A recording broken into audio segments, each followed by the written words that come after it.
स्वागत doctor Jaya's virtual school.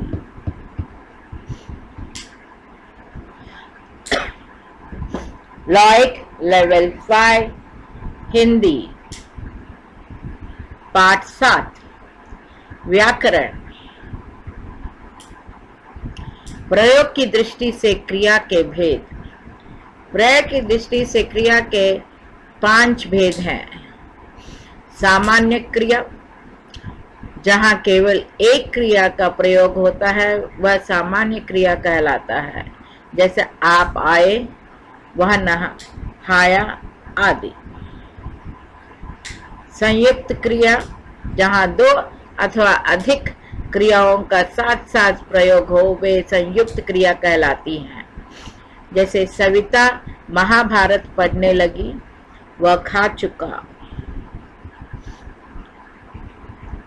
नाम धातु क्रिया, संज्ञा, सर्वनाम अथवा विशेषण शब्दों से बने क्रियापद नाम धातु क्रिया कहलाते हैं, जैसे हथियाना, शर्माना, अपनाना, लजाना, चिकनाना, झुटलाना।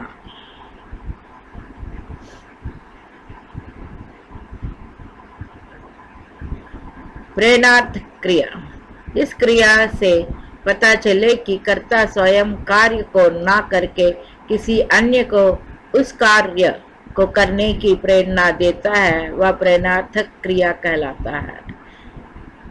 ऐसी क्रियाओं के 2 कर्ता होते हैं, प्रेरक कर्ता, प्रेरण प्रदान करने वाला, प्रेरित कर्ता, प्रेरणा लेने वाला। जैसे श्याम माँ राधा के पत्र लिखवाती है। श्यामा राधा से पत्र लिखाती है।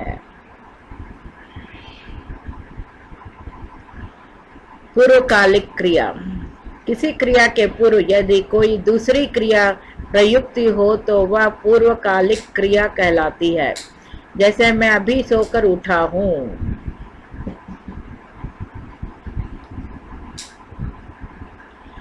अपूर्ण क्रिया, कई बार वाक्य में क्रिया के होते हुए भी उसका अर्थ स्पष्ट नहीं हो पाता, ऐसी क्रिया को अपूर्ण क्रिया कहलाते हैं, जैसे गांधी जी थे, तुम हो।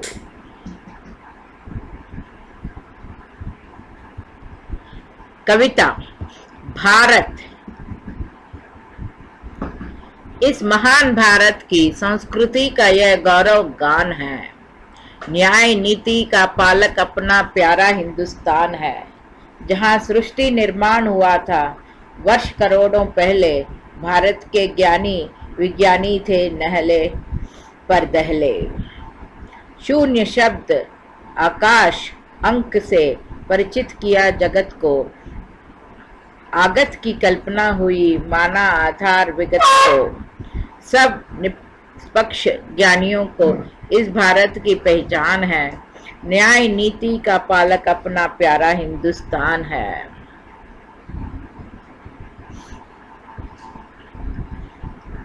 सत्ता के हित युद्ध नहीं करते अपने अवतार कभी, हो अनीति अन्याय अपहरण उन्हें नहीं स्वीकार कभी।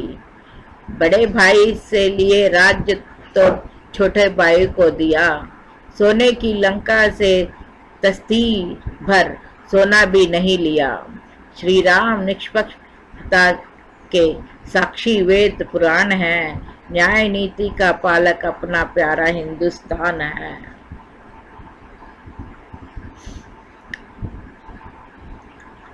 ऐसा ही व्यवहार कंस, शिशुपाल आदि के साथ हुआ।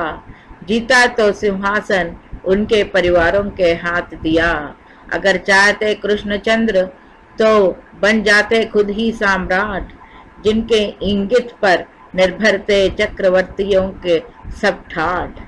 सब शास्त्रों से बढ़कर जिनकी बांसुरियां की तान है, न्याय नीति का पालक अपना प्यारा हिंदुस्तान है।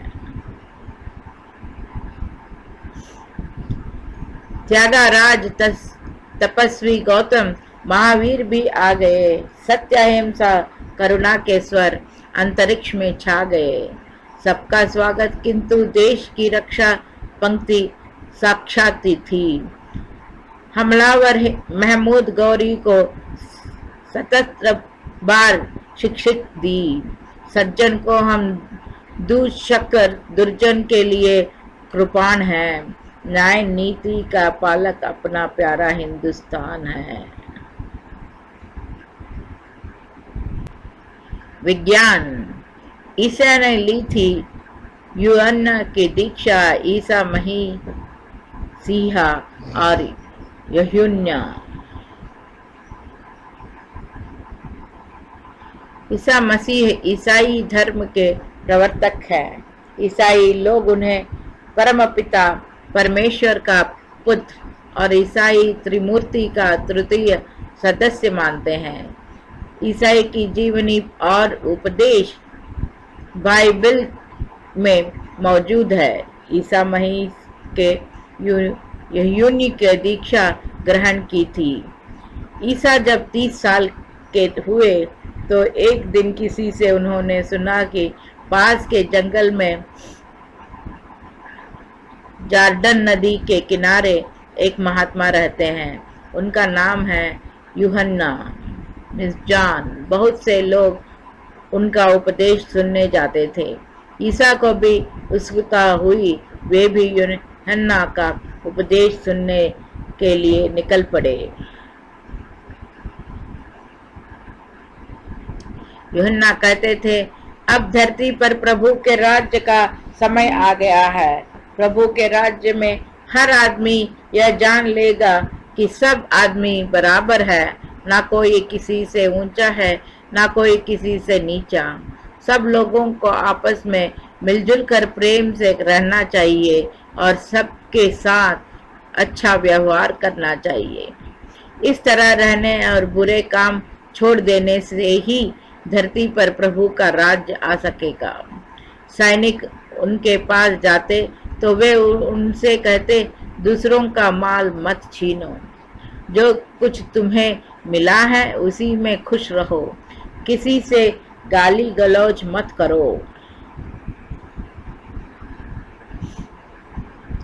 लोग पूछते, तब हमें करे क्या? यूहन्ना कहते, जिसके पास 2 कोट है वह 1 कोट उसे दे दे जिसके पास एक भी नहीं है। जिसके पास भोजन है वह उसे खिला दे जिसके पास खाने के लिए कुछ नहीं है। अमीर लोग यूहन्ना के पास जाते तो वे उसे कहते, तुम गरीबों को सताओ मत, उन्हें लूटो मत।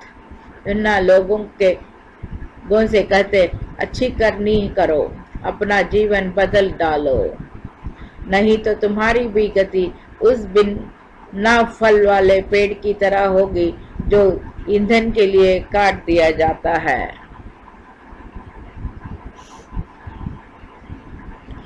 जो लोग उनसे कहते कि हम अपना जीवन बदलेंगे, बदी छोड़कर नेकी करेंगे, उन्हें वे जॉर्डन नदी में नहलाते और कहते, मैंने तुम्हें जल से पवित्र किया है।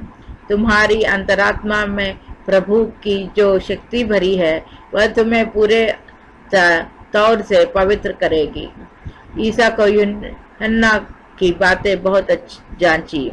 उन्होंने यूहन्ना से दीक्षा ले ली। उनकी बातों पर गहरा विचार करने के लिए वे घर लौटने के बजाय जंगल में ही रह गए। यूहन्ना की बातों पर ईसा ने गहराई से चिंतन और मनन किया और अंत में निश्चय किया कि हमें प्रभु की इच्छा के अनुसार प्रभु की सेवा करनी चाहिए।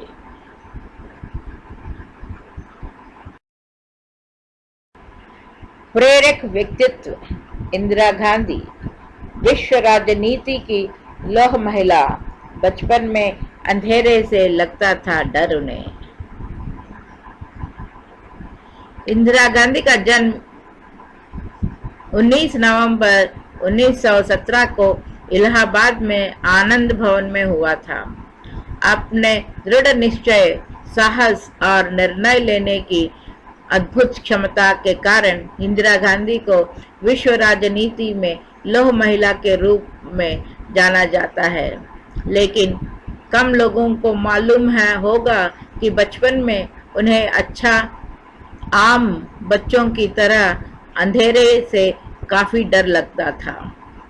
इंदिरा गांधी ने अपने संस्मरण बचपन के दिन में इसका उल्लेख किया है। उन्होंने लिखा, मुझे अंधेरे से डर लगता है जैसा कि शायद प्रत्येक छोटे बच्चे को लगता है। रोज शाम को अकेले ही निचली मंजिल के खाने के कमरे में ऊपरी मंजिल के शयन कक्ष तक की यात्रा मुझे बहुत भयभीत करती थी। लंबे फैले हुए बरामदे को पार करना, चकराती हुई लकड़ी की सीढ़ियों पर चढ़ना और एक स्टूल पर चढ़कर दरवाजे के हैंडल और बत्ती के स्विच तक पहुंचना।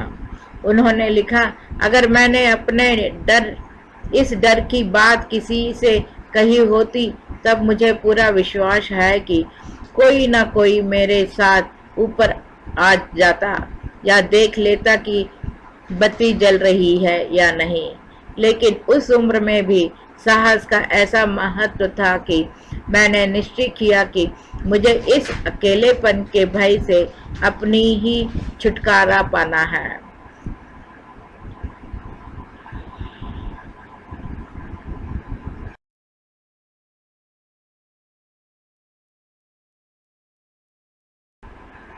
विषय पहला जब लिखा जाता था तो पत्थरों पे लिखा जाता था, फिर उसके बाद पेपर पे लिखना शुरू कर दिया, फिर टेक्स्ट बुक्स, रेफरेंस बुक्स भी बन गए, उसके बाद ईमेल आया, उसके बाद ट्विटर आया और अभी ट्वीट ही करते हैं सब लोग।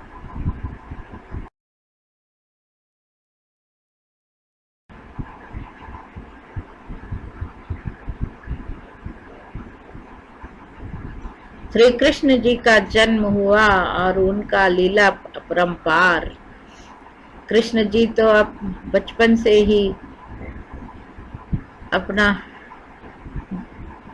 लीला दिखाने लगे। वे पैदा हुए थे देवकी को, लेकिन बड़े हुए यशोदा के पास माखन चोर और अपना छोटे से लीला में देखिए कितना प्यारे लग रहे हैं कृष्ण जी।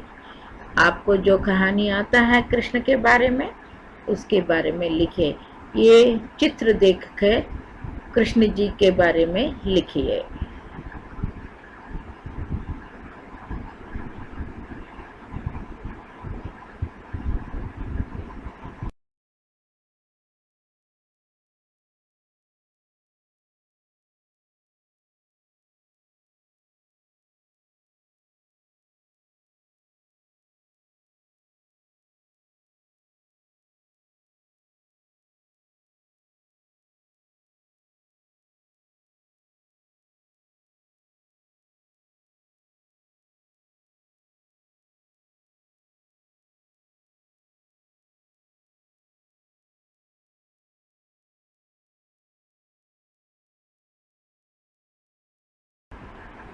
स्वागत doctor Jaya's virtual school like level 5 Hindi पाठ 8 व्याकरण। भविष्यत काल क्रिया के जिस रूप से यह ज्ञात हो कि कार्य भविष्य में होगा वह भविष्यत काल कहलाता है। जैसे शाम पत्र लिखेगा, शायद आज संध्या को वह आए। इन दोनों में भविष्यत काल की क्रिया है क्योंकि लिखेगा और आए क्रिया का भविष्यत काल का बोध कराती हैं। इनके दो भेद हैं, सामान्य भविष्य, संभव भविष्य। सामान्य भविष्य क्रिया के जिस रूप से कार्य के भविष्य में होने का बोध हो उसे सामान्य भविष्य कहते हैं। जैसे शाम पत्र लिखेगा, हम घूमने जाएंगे।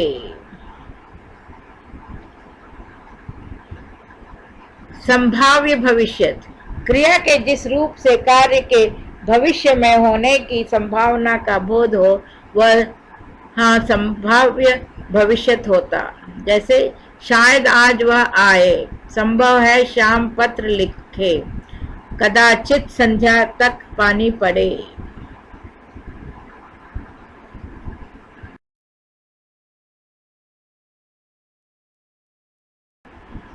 प्रेरक व्यक्तित्व Lala Lajpat Rai. Home rule league की स्थापना।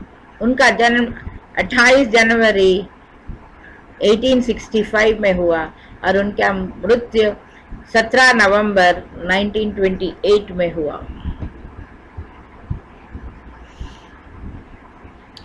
बाल लाल पाल त्रयी के स्वतंत्र आंदोलन में संकलित राष्ट्रीय योगदान में लाला लाजपत राय का सम्माननीय स्थान है। कलकत्ता के विशेष अधिवेशन 1920 के अध्यक्ष रहे। लाला जी लुधियाना जिले में दुदित नाम के गांव में जन्मे थे। किशोरावस्था में स्वामी दयानंद सरस्वती से मिलने के बाद आर्य समाज विचारों ने उन्हें प्रेरित किया। आजादी के संग्राम में वे तिलक के राष्ट्रीय चिंतन में भी बेहद प्रभावित रहे। गोखले के साथ लाजपत राय 1905 में कांग्रेस प्रतिनिधि के रूप में इंग्लैंड गए और वहां की जनता के सामने भारत की आजादी का पक्ष रखा। 1907 में वे पूरे पंजाब में उन्होंने खेती से संबंधित आंदोलन का नेतृत्व किया और वर्षा बाद 1926 में जिनेवा में राष्ट्र के श्रम प्रतिनिधि बनकर गए। लालाजी 1908 में पुनः इंग्लैंड गए और वहां भारतीय छात्रों को राष्ट्रवाद के प्रति जागृत किया। उन्होंने 1913 में जापान व अमेरिका की यात्राएं की और स्वदेश की आजादी के पक्ष में जताया। उन्होंने अमेरिका में 15 अक्टूबर 1916 को होम रूल लीग की स्थापना की।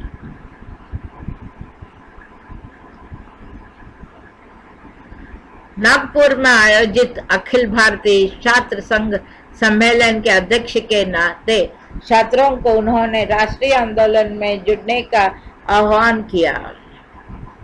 वे जेल भी गए।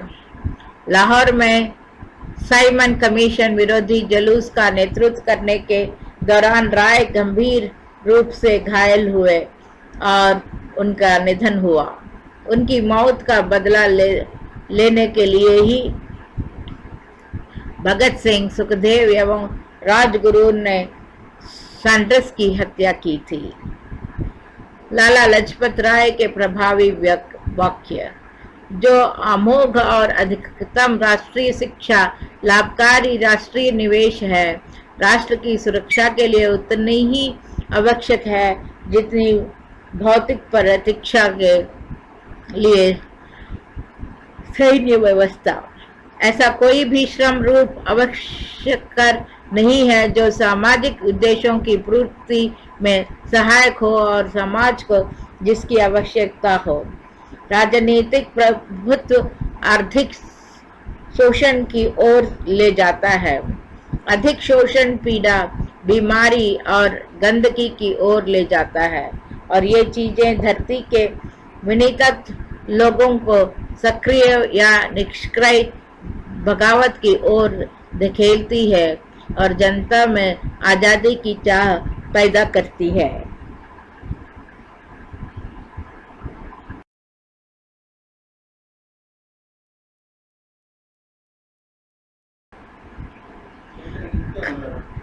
कविता। जिंदगी है क्या। जिंदगी से एक शाम समेट कर मैं सोचने बैठी कि आज यह जिंदगी है क्या।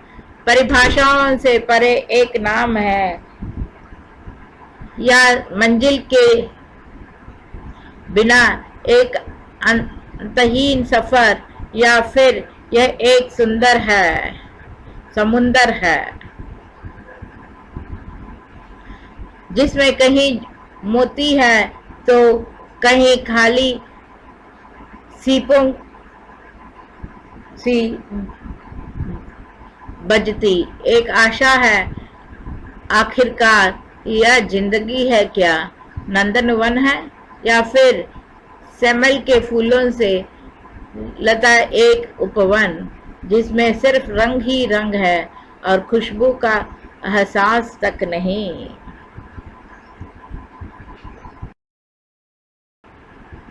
विज्ञान भगवान महावीर अहिंसा के स्रोत जिन्होंने क्रोध पर पाई विजय।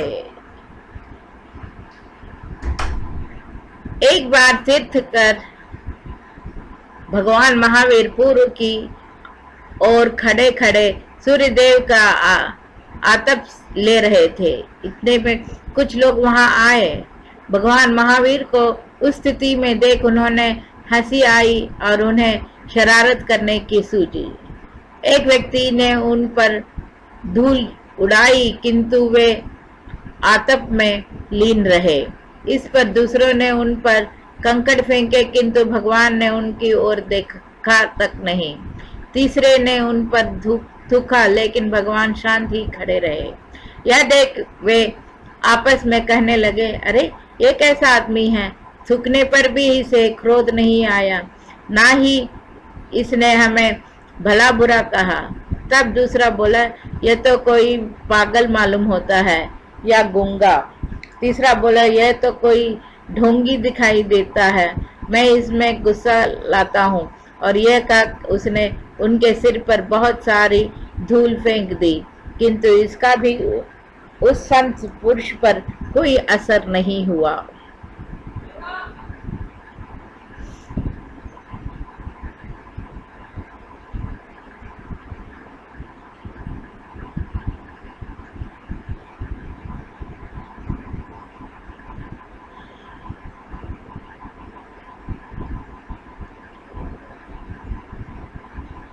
वे आंखें मूंदे बंद किए मौन खड़े रहे। उनकी शांत मुद्रा से प्रसन्नता टपक रही थी। अब तो उन सबको प्रायश्चित हुआ कि उन्होंने व्यर्थ ही एक साधु पुरुष को तंग किया।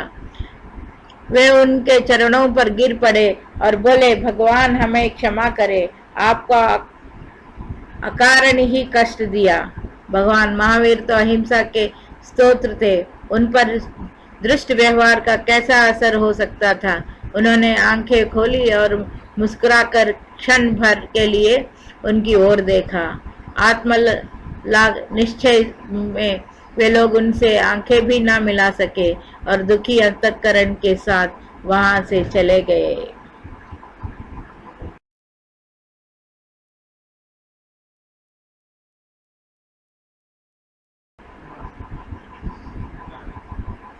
कहानी स्वागत doctor Jaya's virtual school.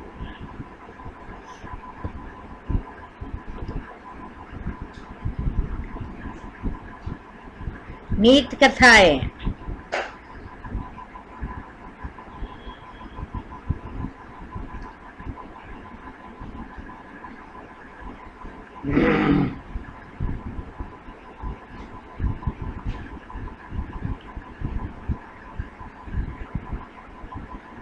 Sachin आकर पूछा शिवानी से, क्रिसमस आ रहा है, क्या क्रिसमस सबके लिए है? हाँ, क्रिसमस सबके लिए है। सभी जानवरों के लिए भी? हाँ, जानवरों के लिए भी। ठीक है, तुम्हें चाहिए तो यहाँ एक कहानी बताती हूँ। एक छोटा सा भालू था और उसके माँ बाप थे। जब क्रिसमस आया, बर्फ गिरने लगी, सभी खेल रहे थे, तो छोटा भालू बोला, हम लोग भी क्रिसमस मनाएंगे। हम लोग नहीं, सभी जब मना रहे हैं हम जाके देखते हैं करके उसके पिता ने कहा। नहीं नहीं नहीं, हमको भी बनाना है। कैसे मनाएंगे? तो सभी सोच में पड़ गए कि क्रिसमस कैसे मनाएं। तो छोटा भालू ने बोला, अगर हम क्रिसमस मनाएंगे तो सांता क्लॉज आएगा क्या? हाँ, क्यों नहीं आएगा, हमारे पास भी आके सब कुछ देगा। वो कैसे देगा, हमारे पास तो आता नहीं है वो सेंटा क्लॉज। नहीं नहीं, अगर हम पूछेंगे सेंटा क्लॉज को तो आएगा। तो छोटा भालू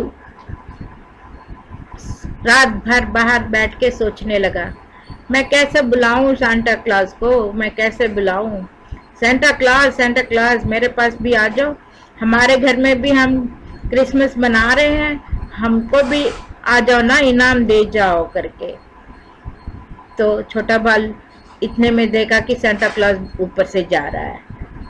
एकदम छोटे भालू ने बोला, सेंटा क्लॉज आ जाओ हमारे पास, हमारे घर भी आ जाओ करके जोर से चिल्लाया। तो उसके दोस्त ने बोले, क्या तुम ऐसा चिल्लाओ से वो आ जाएगा क्या? हाँ आ जाएगा, देखते रहो, चलो चलो हम लोग क्रिसमस मनाते हैं अभी जाके। ठीक है, सब लोग इकट्ठा हो गए और क्रिसमस मनाने लगे। इतना तो बर्फ गिरा था कि आसपास लोगों को पता भी नहीं चला कि कहाँ से कहाँ जाएं। लेकिन छोटा भालू ने बोला, नहीं, हम लोग तो क्रिसमस मनाएंगे कितना भी हो जाए। तो उनके माँ बाप ने बोला, ठीक है चलो हम लोग भी मना लेते हैं।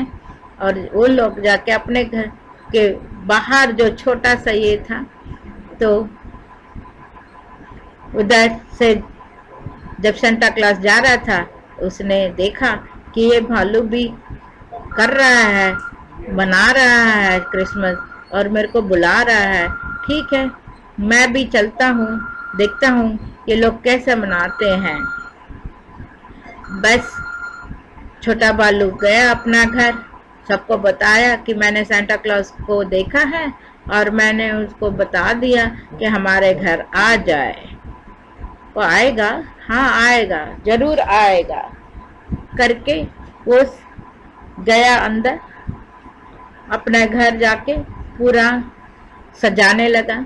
सब लोग बैठ के सजाने लगे। तो कैसा सजाना है इतना तो उनको मालूम नहीं था, लेकिन देखा था आसपास वो लोग कैसे मनाते हैं। तो भालू लोग भी बैठ के अपना क्रिसमस मनाने के लिए सब कुछ कर रहे थे।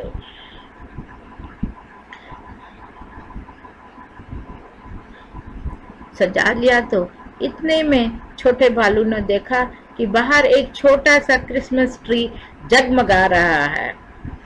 फिर आके बोला, पापा पापा देखो, सेंटा क्लॉज आकर यहाँ मेरे लिए ये छोटा सा पौधा रख के गया है, ये क्रिसमस ट्री कहते हैं इसको। ये देखो कि क्रिसमस ट्री कितना अच्छा है, जगमगा रहा है। हाँ हाँ जगमगा रहा है। तो सभी कूदने लगे, नाचने लगे कि सेंटा क्लॉज ने हमको भी सरप्राइज दे दिया, यहाँ आया था और हम लोग ने क्रिसमस मनाया। सेंटा क्लॉज दूर जा रहा था तो छोटे भालू ने देखा और उनको टाटा बाय बाय करके थैंक यू करके बोलने लगा, धन्यवाद करने लगा इस क्रिसमस सरप्राइज के लिए।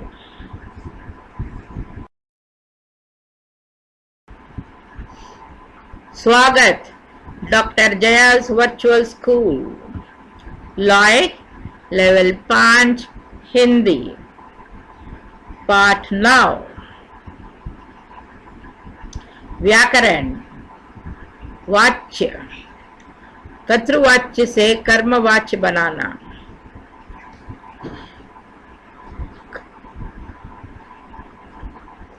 कर्तृवाच्य की क्रिया को सामान्य भूतकाल में बदलना चाहिए।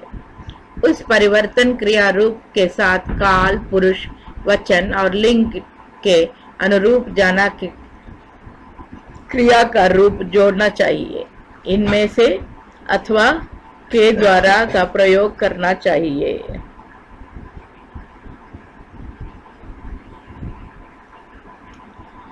कर्तृवाच्य कर्मवाच्य।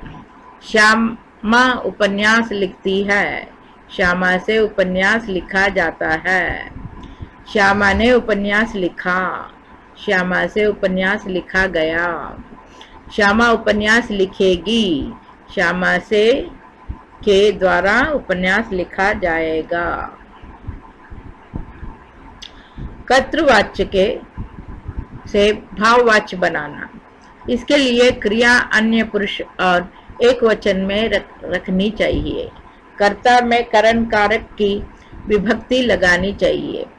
क्रिया को सामान्य भूतकाल में लाकर उसके काल के अनुरूप जाना क्रिया का रूप जोड़ना चाहिए। आवश्यकता अनुसार निषेध सूचक नहीं का प्रयोग करना चाहिए। कर्तृवाच्य भाववाच्य। बच्चे नहीं दौड़ते, बच्चों से दौड़ा नहीं जाता। पक्षी नहीं उड़ते, पक्षियों से उड़ा नहीं जाता। बच्चा नहीं सोया, बच्चे से सोया नहीं जाता।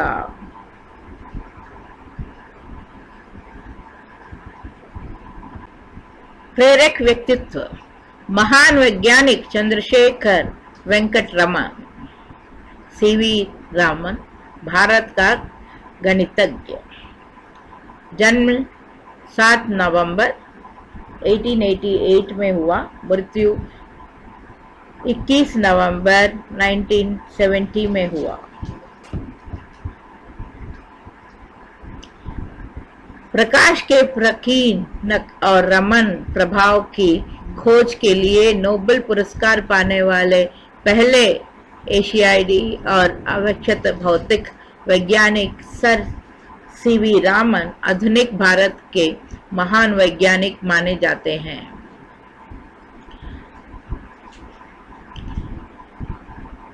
प्रेसिडेंसी कॉलेज मद्रास में भौतिक विज्ञान से स्नातकोत्तर की डिग्री लेने वाले श्री रामन को गोल्ड मेडल प्राप्त हुआ।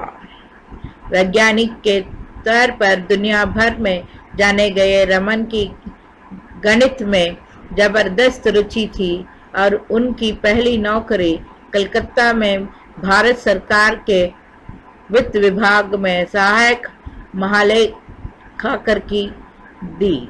देश को आजादी मिलने के बाद 1947 में भारत सरकार ने उन्हें राष्ट्रीय पुरस्कार नियुक्त किया था और राष्ट्रीय प्रोफेसर बन गए।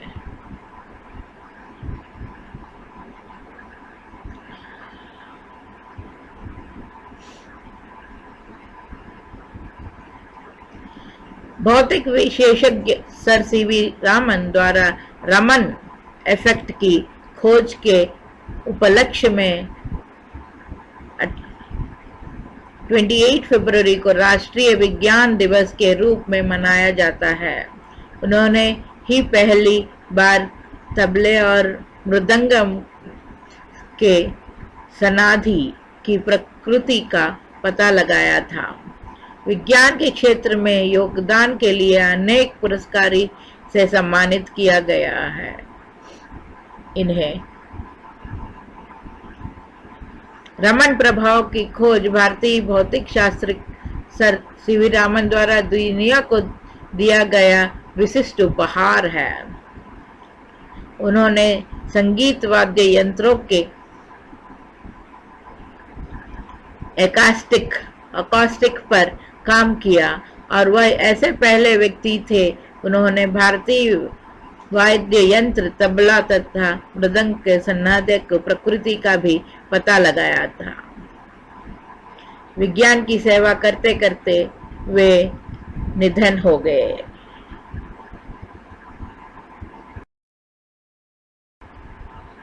कविता गणेश की सूंड। अच्छा तो सुप्रिया रानी, क्या तुम बतला सकती गणेश जी के सिर पर लंबी सूंड कहाँ से आती? बड़ा भाई कार्तिक को बिल्कुल सीधा साधा वीर तारकासुर का वध करता है। कार्तिकेय प्रवीर, चलो सुनाता हूँ तुमको मंगल मूर्ति की गाधा नर शरीर पर कैसे आया था हाथी का माथा। पार्वती का नन्हा सा गणेश आंगन में खेला। माता हंसकर बोली, तू मुझको पहरे में ले ले। देख, ध्यान रखना, कोई मुझसे पूछे बिना घर में पैर नहीं रख पाए आज मेरा आंगन में। माँ की आज्ञा पाकर बालक दरवाजे पर बैठा, अपने सारे हथियारों को साथ में लेकर बैठा। योगायोग से उसी समय शिवजी खुद आए घर पर। बालक बोला, माँ को पूछकर घुसना घर के अंदर। पहले तो आश्चर्य हुआ, फिर शिवजी हुए नाराज। हटी गणेश अपनी जिद से, तब भी न आया बाज। शिवजी ने क्रोधित होकर अपना त्रिशूल चलाया। बालक का कट गया शीश, तब होश पिता को आया। हल्ला सुनकर पार्वती भी दरवाजे पर आई। कटा शीश देख बालक का गुस्से में से चिल्लाई, मेरे बेटे को वापस जिंदा करना ही होगा, चाहे कुछ भी करे इसे वापस लौटाना होगा। देखा तो धड़कन जारी थी, लेकिन मस्तक चूर, यह वापस जो जुड़ नहीं सकता, हर कोई मजबूर। शिवजी बोले नंदी से, तुम जल्दी दौड़ के जाओ, सामने जो भी मिले उसे उसी का मस्तक काट ले आओ। नंदी ने देखा हाथी का प्यारा बच्चा, एक फौरन गर्दन काटी उसकी, देर न की क्षण तक। शल्य क्रिया से शिवजी ने मस्तक को थट से जोड़ा, जल्दी की, सांस चलने तक पूरा ठीक से जोड़ा।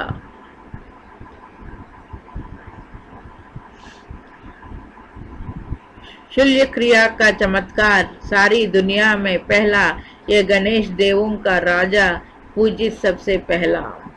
पढ़े लिखों के गुरु हैं गणपति, बुद्धिदायक देव हाथी का मस्तक, नर्तन है वे देवों के देव। सुनो सुप्रिया, जानवरों को बुद्धिहीन मत समझो, उनकी सूझ तेज मानव से पक्की बात है समझो। गणपति और मारुति दोनों देते हमको सीख, पशु मानव से बेहतर होते, सीख सके तो सीख। विषय, वे दिन भी क्या दिन थे। घटना महत्वपूर्ण थी, वरना कुम्मी अपनी डायरी में उसे क्यों लिखती। अपनी डायरी में उसने 17 मई सन 2155 की रात को लिखा, आज रोहित को सचमुच की एक पुस्तक मिली है। वह पुस्तक बहुत पुरानी थी। कुम्मी के दादा ने बताया था कि जब वे बहुत छोटे थे तब उनके दादा ने कहा कि उनके जमाने में सारी कहानियां कागज पर छपती थी और पढ़ी जाती थी। पुस्तकों में पृष्ठ होते थे जिन पर कहानियां छपी होती थी और हर पृष्ठ पढ़ने के पश्चात दूसरा पृष्ठ पलटकर आगे पढ़ना होता था। सारे शब्द स्थिर रहते थे, चलते नहीं थे जैसे आजकल पर्दे पर चलते हैं। रोहित ने कहा था, कितनी पुस्तकें बेकार जाती होंगी, एक बार पढ़ी और फिर बेकार हो गई। अब तो हमारे टेलीविजन के पर्दे पर ना जाने कितने पुस्तकों की सामग्री आ जाती है और फिर भी यह पुस्तक नहीं की नहीं रहती है। कुम्मी ने भी रोहित की हाँ में हाँ मिलाई, फिर पूछा, तुम्हें वह पुस्तक कहाँ मिली। रोहित ने बताया, अपने घर में एक पुराना डिब्बा कहीं दबा पड़ा था, उसी को फेंक रहे थे कि उसमें से एक पुस्तक मिली। इसमें क्या लिखा है? स्कूलों के बारे में लिखा है। स्कूल? कुम्मी ने प्रश्न किया। उसके विषय में लिखने को है ही क्या? हर विद्यार्थी के घर पर एक मशीन होती है जिसमें टेलीविजन की तरह का एक पर्दा होता है। रोज नियमित रूप उसके सामने बैठकर हमें वह सब याद करना होता है जो वह मशीन हमें बताती है। सारा गृह कार्य करके दूसरे दिन उसी मशीन में डाल देना होता है। हमारी गलतियां बताकर फिर वह हमें समझाती है। एक विषय पूरे होने पर वही मशीन हमारी परीक्षा लेकर हमें आगे पढ़ाना आरंभ कर देती है। कहते कहते कुम्मी तक थक गई। अंत में बोली, कितना बाऊ होता है ये सारा स्कूल का काम। रोहित मुस्कुराते हुए उसकी बातें सुन रहा था। अरे बुद्धू, जैसे स्कूल का वर्णन इस पुस्तक में है वह इससे भिन्न होता है। इसमें तो उन स्कूलों के बारे में लिखा है जो सदियों पहले होते थे। कुम्मी ने मन के कुछ उत्सुकता जागी, बोली, फिर भी उनके यहाँ मशीन के बने अध्यापक तो होते ही होंगे। कुम्मी को याद आया कि एक बार जब उससे भूगोल में रोज वही गलतियां होने लगी थी तो उसकी माँ ने मोहल्ले के अध्यक्ष को बताया था। तब एक आदमी आया था और उसने उस मशीन के पुर्जे पुर्जे अलग कर दिए थे। तब उसने मन ही मन यह मनाया था कि वह आदमी इस बोर करने वाले अध्यापक को पुनः जोड़ न पाए, तो उसे हमेशा के लिए छुट्टी मिल गई। लेकिन उस आदमी ने मशीन को फिर से जोड़ उसकी माँ को बताया था। लगता है मशीन के भूगोल की चक्की कुछ तेज रफ्तार पर थी, सो आपकी लड़की के लिए उसे समझना कठिन हो गया था। मैंने अब उसकी गति कुछ धीमी कर दी है, तो आशा है अब ठीक हो रहेगा। और कुम्मी को उसी समय भूगोल का सबक सीखने बैठ जाना पड़ा था। मन ही मन में वह मशीन अध्यापक को कोसती रही थी। तभी रोहित ने कुम्मी के सोचने के सिलसिले को तोड़ा। बोला, हाँ, तब अध्यापक तो होते थे, परंतु मशीन नहीं, स्त्रियां और पुरुष होते थे। क्या कहा? कहीं कोई स्त्री या पुरुष इतने सारे विषय हमें सिखा सकता है? क्यों नहीं, वह बच्चों को सारे विषय समझाते थे, गृह कार्य देते थे और प्रश्न पूछते थे। अध्यापक बच्चों के घर नहीं जाते थे, बल्कि बच्चे एक विशेष भवन में जाते थे जिसे स्कूल कहते थे। कुम्मी का अगला प्रश्न था, तो क्या सब बच्चे एक समय में एक जैसे ही चीजें सीखते थे?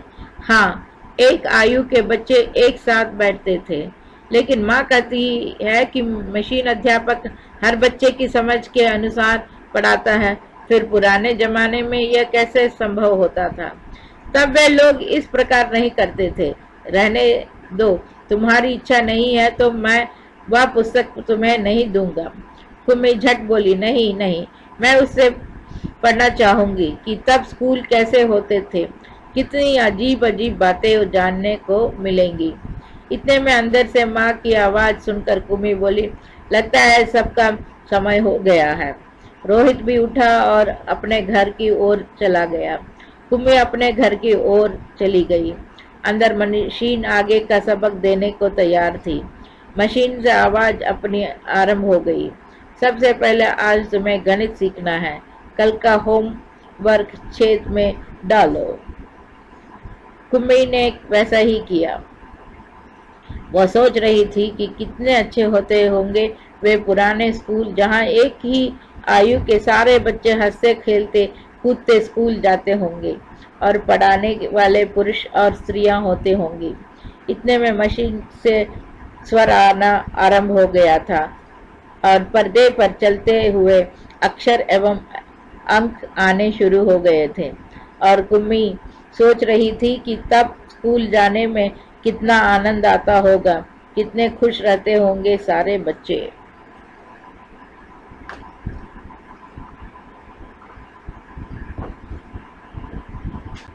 विज्ञान। गौतम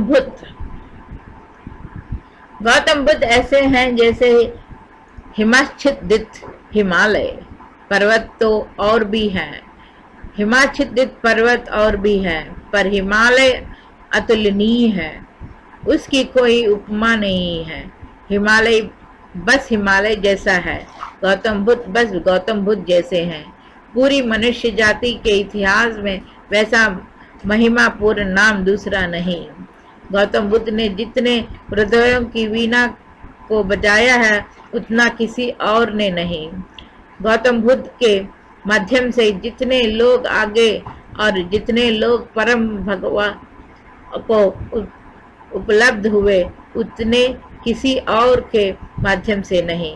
गौतम बुद्ध की वाणी अनूठी है और विशेषकर उन्हें जो सोच विचार चिंतन मन विमर्श के आदि हैं। हृदय से भरे हुए लोग सुगमता से परमात्मा की तरफ चले जाते हैं, लेकिन हृदय से भरे हुए लोग कहाँ हैं? और हृदय से भरने का कोई उपाय भी तो नहीं है। हो तो हो, ना हो तो ना हो, ऐसे आकस्मिक नैतिक बात पर निर्भर नहीं रहा जाता। इसलिए गौतम बुद्ध ही सबसे अच्छे बुद्धिमान थे।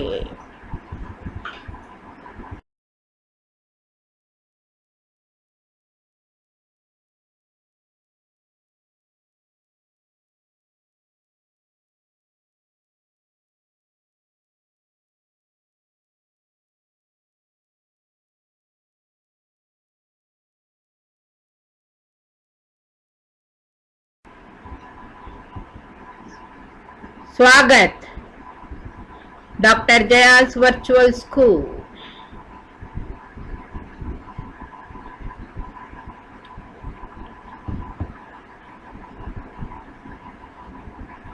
नीति कथाएं।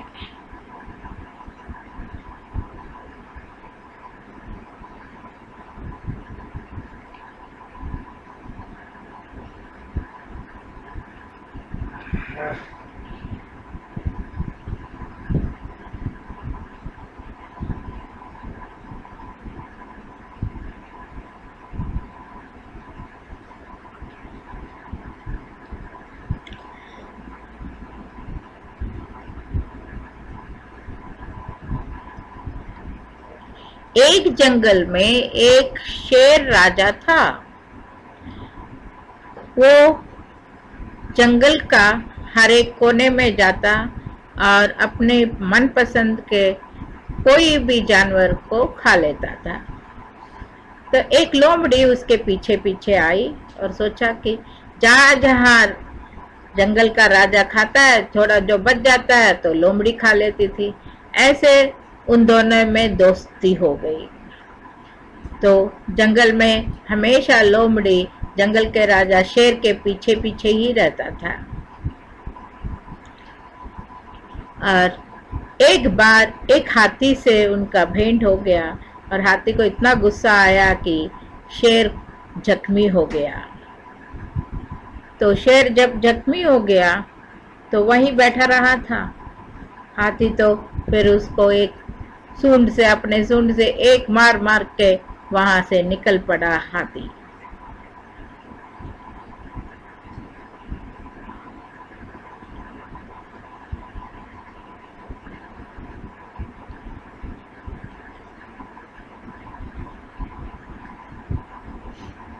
शेर जख्मी होके पड़ा हुआ था, कहीं जा नहीं रहा था, कोई भी उसका कोई और इतना भूख से मरा जा रहा था। तो लोमड़ी आया, बोला शेर राजा ना तुम्हारे लिए खाना है और ना मेरे लिए खाना है, कुछ तो करना है। तो शेर ने बोला मैं तो इतना जख्मी हूँ, मैं क्या कर सकता हूँ। तो लोमड़ी ने बोला ठीक है, मैं जाके किसी को लेकर आऊंगा और तुम उसको मार देना और हम दोनों बैठ के खा लेंगे। तो शेर ने बोला ठीक है, किसी को लेकर आओ, जाओ। तो लोमड़ी निकल पड़ा कि किसी को तो लेकर आना है शेर के पास। तो जा रहा था, एक पानी के पास देखा कि झरने के पास ऊपर से एक गधा जा रहा था। तो लोमड़ी ने सोचा इस गधे को गधा बना देता हूँ, इस गधे को लेकर जाता हूँ शेर राजा के पास। और वहां से निकल पड़ा और सोचा कि वहां से चलूं तो जाके उस गधे के पास जाने के लिए तैयार हो गया और फिर गया गधे के पास और बोला, तुम कितना सुंदर हो। मैं सुंदर हूँ? हाँ, तुम इतने सुंदर हो। मेरी एक बहना है, उसके साथ तेरा शादी कर दूंगा, चलो मेरे साथ। तो गधा ही है, वो लोमड़ी के पीछे चल पड़ा।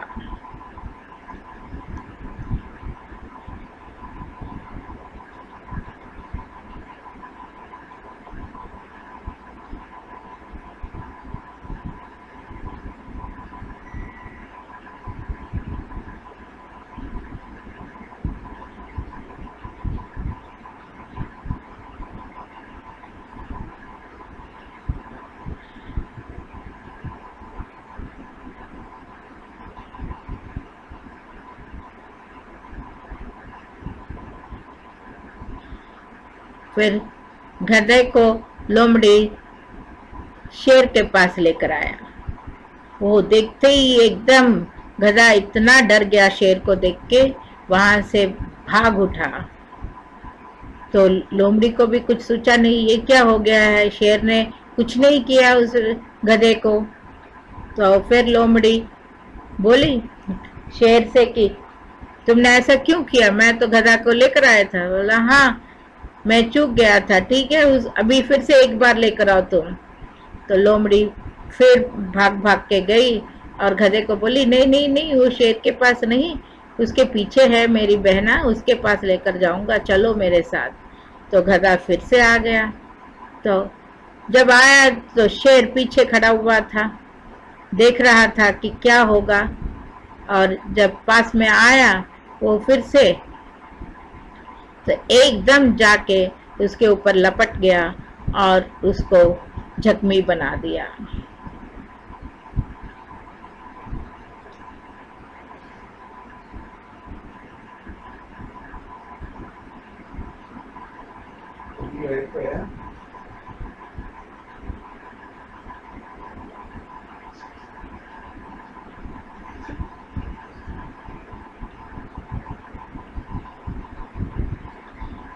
लोमड़ी गई थी पानी के पास कि मैं पानी पी लूं, इतने आके और गधे को खा सकता हूं करके। गधा तो जख्मी पड़ा हुआ था, तो उसने सोचा कि ठीक है आके खा लेता हूं करके जाके पानी पी के वापस आया। और जब आया तो उसने बोला शेर से, तुम भी चले जाओ, थोड़ा पानी पी के आ जाओ, इतने में इस गधे को मैं देख लेता हूँ यहाँ। तो शेर ने बोला तुम कुछ नहीं खाना, मैं जब तक आऊंगा। बोला कि मैं नहीं कुछ खाऊंगा, तुम जाओ, जाके पानी पी के आ जाओ, और इस गधे का तो मैं रखवाला करूंगा। ठीक है, शेर ने लोमड़ी को गधे को सौंप के वहां से निकल पड़ा। शेर जाके झरने के पास जाके थोड़ा सा पानी पी के आने के लिए, और इतने में गधा मर गया। शेर चले गया झरने के पास पानी पीने, और यहाँ लोमड़ी ने उस गधे का हृदय खा लिया।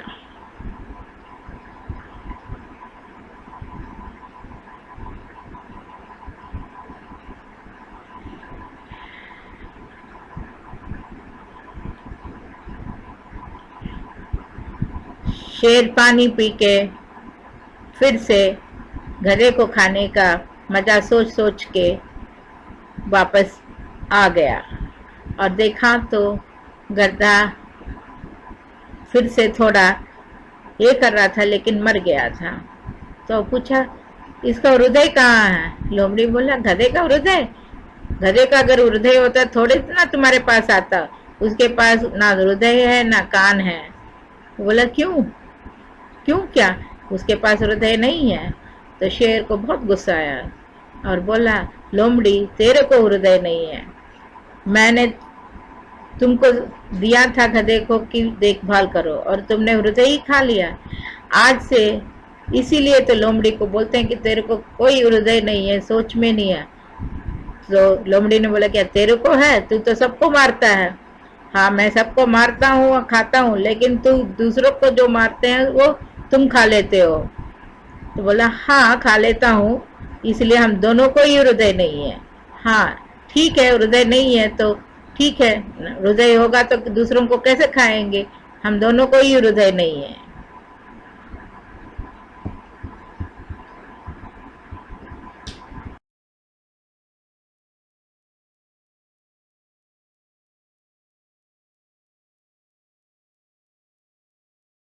स्वागत doctor Jaya's virtual school like level 5 Hindi पाठ 10 व्याकरण। क्रिया विशेषण। जो शब्द क्रिया की विशेषता प्रकट करते हैं वे क्रिया विशेषण कहलाते हैं। क्रिया विशेषण 4 भेद हैं। कालवाचक क्रिया विशेषण, स्थानवाचक क्रिया विशेषण, परिमाणक वाचक क्रिया विशेषण और रीतिवाचक क्रिया विशेषण। कालवाचक क्रिया विशेषण। जिस क्रिया विशेषण शब्द से कार्य के होने का समय ज्ञात हो वह कालवाचक क्रिया विशेषण कहलाता है। इसमें बहुधा ये शब्द प्रयोग में आते हैं, यदा, कदा, जब, तब, हमेशा, तभी, तत्काल, निरंतर, शीघ्र, पूर्व, बाद, पीछे, घड़ी घड़ी, अब, तत्पश्चात, तदंतर, कल, कई बार, अभी, फिर, कभी आदि। स्थानवाचक क्रिया विशेषण। जिस क्रिया विशेषण शब्द द्वारा क्रिया के होने के स्थान का बोध हो वह स्थानवाचक क्रिया विशेषण कहलाता है। इसमें बहुधा ये शब्द प्रयोग में आते हैं, भीतर, बाहर, अंदर, यहाँ, वहाँ, किधर, उधर, इधर, कहाँ, जहाँ, पास, दूर, अन्यत्र, इस ओर, उस ओर, दाएं, बाएं, ऊपर, नीचे आदि। परिमाणवाचक क्रिया विशेषण। जो शब्द क्रिया का परिमाण बतलाते हैं वे परिमाणवाचक क्रिया विशेषण कहलाते हैं। इसमें बहुधा, थोड़ा थोड़ा, अत्यंत, अधिक, अल्प, बहुत, कुछ, प्रत्यक्ष, प्रभुत, कम, न्यून, बूंद बूंद, स्वल्प, केवल, प्राय, अनुमानत, सर्वथा आदि शब्द प्रयोग में आते हैं। कुछ शब्दों का प्रयोग परिमाणवाचक विशेषण और परिमाणवाचक क्रिया विशेषण दोनों में समान रूप से किया जाता है, जैसे थोड़ा, कम, कुछ, काफी आदि।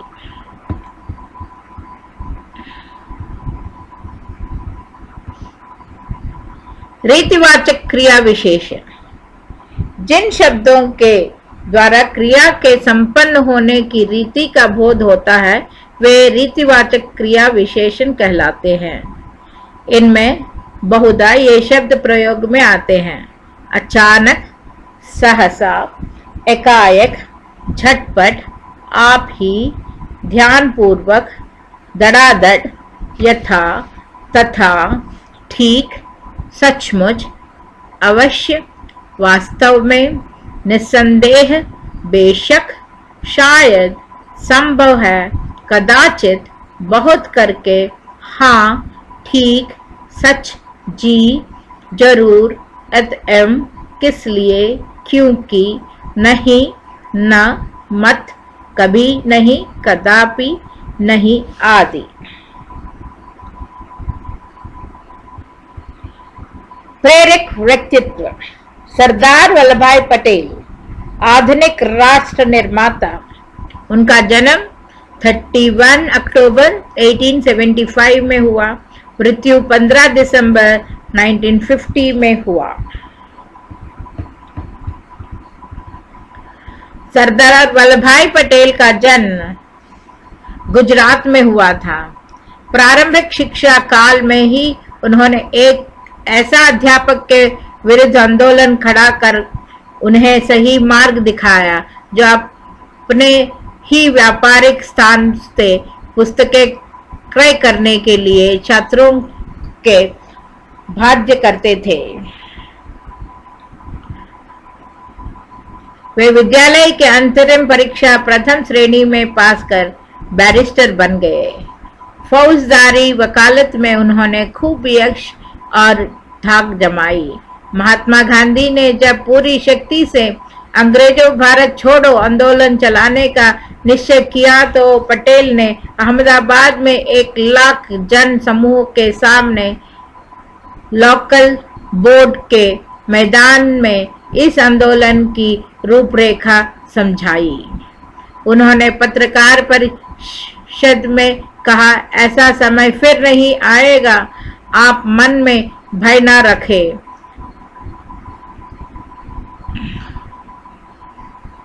और चौपाटी पर दिए गए भाषण में कहा, आपको यही समझकर यहाँ लड़ाई छेड़नी है कि महात्मा गांधी और अन्य नेताओं को गिरफ्तार कर लिया जाएगा, तो आप ना भूलें कि आपके हाथ में शक्ति है कि 24 घंटे में ब्रिटिश सरकार का शासन खत्म हो जाएगा।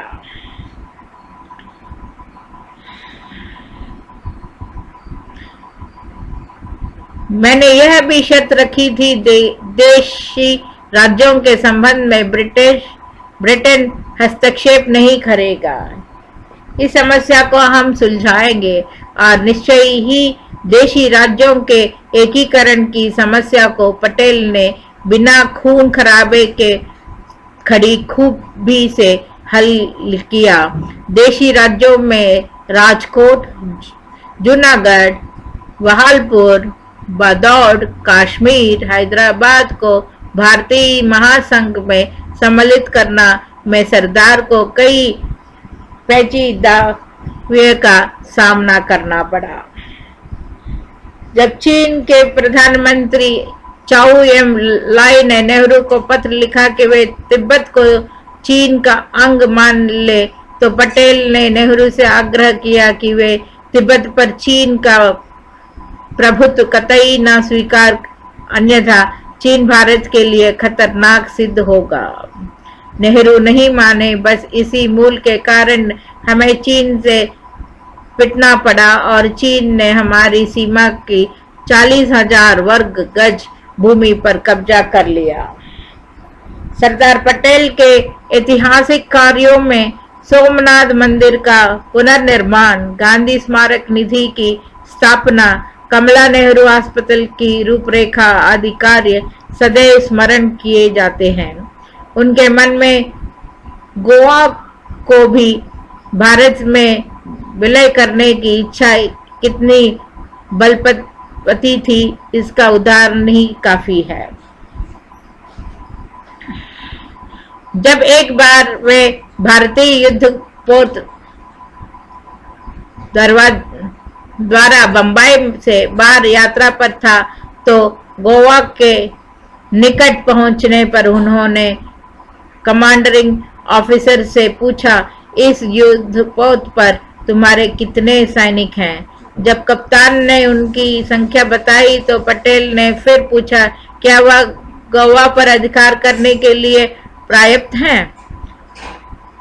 सकारात्मक उत्तर मिलने पर पटेल बोले, अच्छा चलो, जब तक हम यहाँ हैं गोवा पर अधिकार कर लो।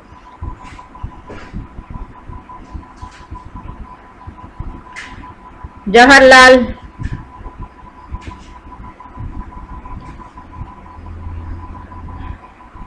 इस पर आपत्ति करेंगे। सरदार पटेल और नेहरू के विचारों में काफी मतभेद था, फिर भी गांधी से वचनबद्ध होने के कारण वे नेहरू को सदैव सहयोग देते रहे। गंभीर बातों को भी वे विनोद से कह देते थे। कश्मीर की समस्या को लेकर उन्होंने कहा था, सब जगह तो मेरा वश चल सकता है, पर जवाहरलाल की ससुराल में मेरा वश नहीं चलेगा।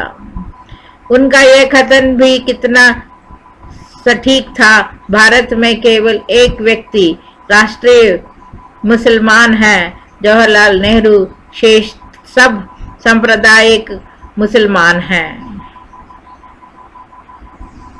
आज भी हम भारत में के ताजा परिप्रेक्ष्य पर गौर करें तो देश का लगभग आधा भाग सांप्रदायिक एवं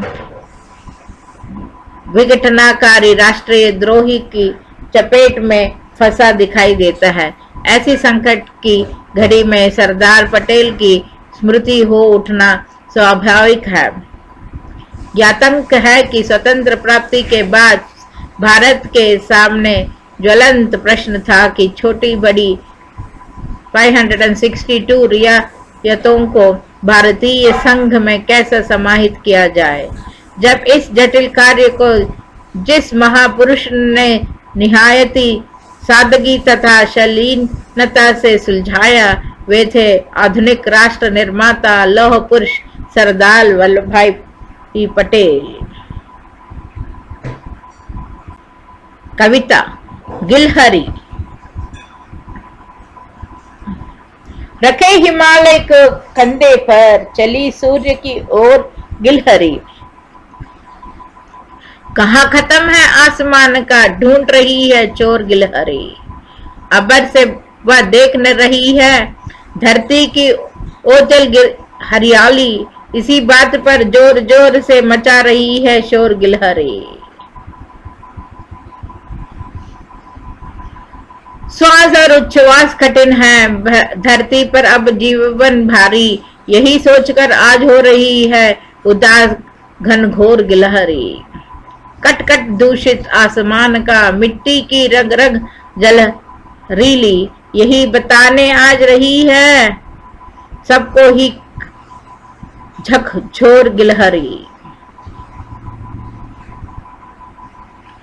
आंखों में आंसू आते हैं दशा देखकर भारत माँ की, कल क्या होगा सोच सोच कर होती भाव विभोर गिलहरी।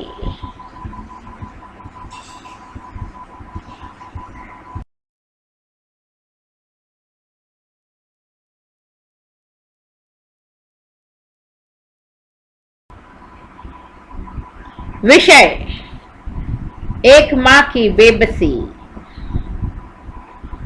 ना जाने किस अदृश्य पड़ोस से निकल कर आता था चाह खेलने हमारे साथ, रतन जो बील नहीं सकता था खेलता था हमारे साथ। एक टूटे खिलौने की तरह देखने में हम बच्चों की ही तरह था वह भी एक बच्चा, लेकिन हम बच्चों के लिए अजूबा था क्योंकि हमसे भिन्न था।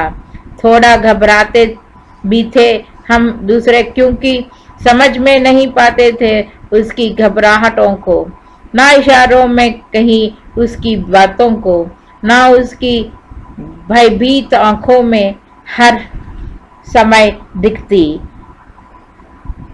उसके अंदर की छटपटाहटों को। जितनी देर वह रहता पास बैठी उसकी माँ निहारती रहती एंड नक्शा खेलना।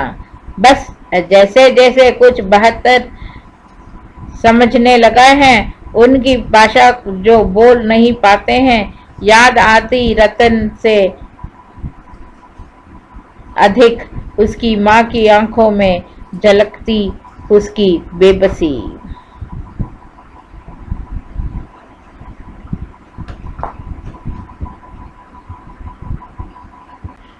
विज्ञान।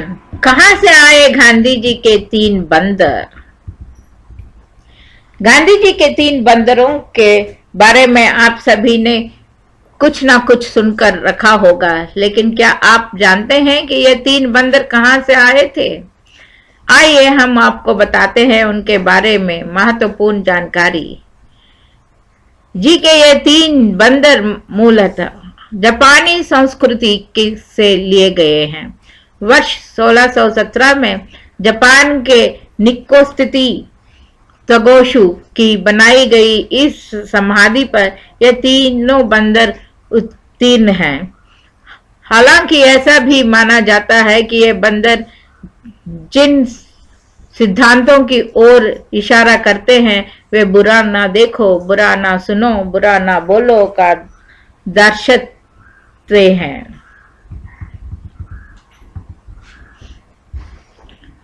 चीनी दार्शनिक कन्फ्यूशियस ने के थे और 8वीं शताब्दी में ये चीन के जापान में आए। उस समय जापान में शिंटो संप्रदाय का बोलबाला था। शिंटो संप्रदाय में बंदरों को काफी सम्मान दिया जाता है। शायद इसीलिए इस विचारधारा को बंदरों का प्रतीक दे दिया गया। यह यूनेस्को की विश्व विरासत सूची में शामिल है। जापान में इन्हें मिजारू यानी जिसने दोनों हाथों से आंख बंद कर रखी है, यानी जो बुरा नहीं देखता। दूसरे को किकाजारू यानी जिसने दोनों हाथों से कान बंद कर रखे हैं, यानी जो बुरा नहीं सुनता। और तीसरे को इवाजारू जिसने दोनों हाथों से मुंह बंद कर रखा है, यानी जो बुरा नहीं कहता। वहां पर इन्हें बुद्धिमान बंदर माना जाता है।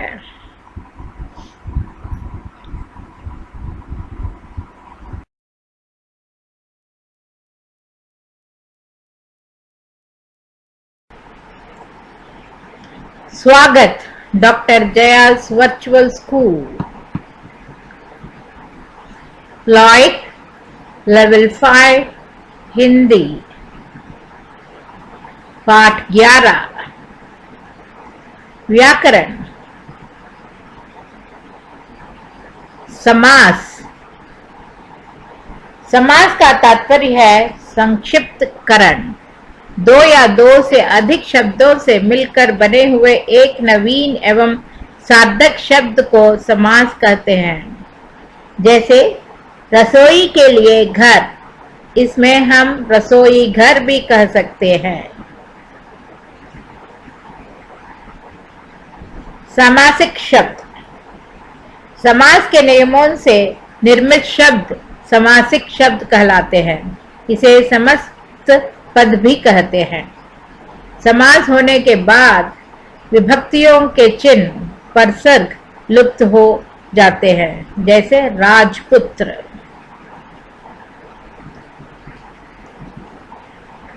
समास विग्रह। समासिक शब्दों के बीच के संबंध को स्पष्ट करना समास विग्रह कहलाता है। जैसे राजपुत्र, राजा का पुत्र।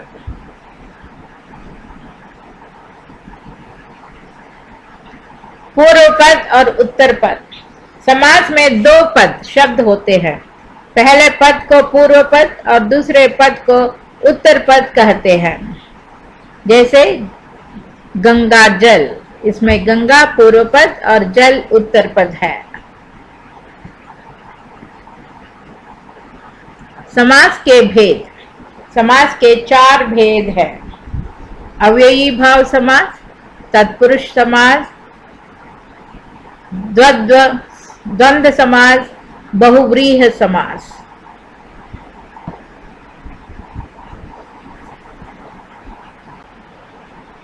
प्रेरक व्यक्तित्व। कृष्ण उपासिका मीरा।